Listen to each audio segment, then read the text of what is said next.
Hi there, my name is Claire Forrest and I'm a postdoctoral researcher at University College London in the Institute of Education. So I'm focused on language development and language disorders, and my PhD I did at the University of Bath, and that focused on developmental language disorder in adolescents and how it's linked to increased social and emotional difficulties. So I carried out a number of studies for my PhD, um, basically working with the same select group of adolescents with developmental language disorder, or DLD.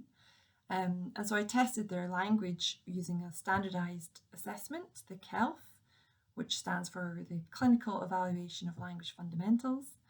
And this is, a standardized test that is very helpful because it gives you norms to compare against, or averages. So you can see where these children lie, and within the bell curve, typically for a disorder, we look at the tail end of the bell curve.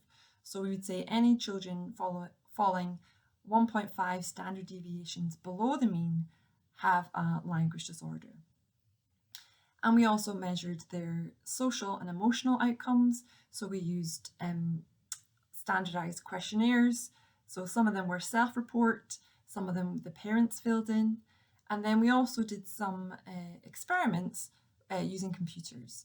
So one of these was the social evaluation learning task. And this was where the child sat in front of a computer and they were given two options of words. One was positive and one was negative. And the computer said, "I think you are," for example, "witty or dull." And the child clicked on one and then they got feedback saying correct or incorrect. So they started to learn or build up a picture of how the computer viewed them. And so this was that learning evaluation, or social evaluation.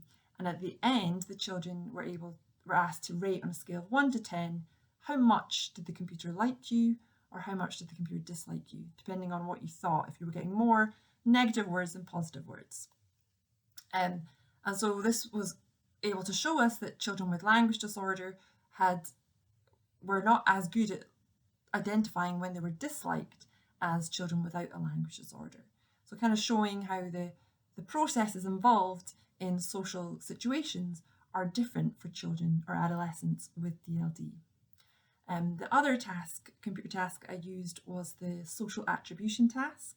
And this is a really nice little silent animation of two triangles and a circle. And you just watch the clip, it's about a minute long, and then you're asked to describe what happened in the story. And typically, even though it's just shapes and it's just an animation, we can't help but apply or attribute social situations or personalities to these shapes. And so that's what we're also looking at again, whether the children with DLD were poorer at this than the children without DLD. So again, it was giving us some ideas of how they're interpreting social situations and nonverbal cues. So those were some of the methods that I used there. So as I say, it was one-on-one assessments, and there was some experimental or computerized tasks, and there were some self-report forms as well, and some parent forms.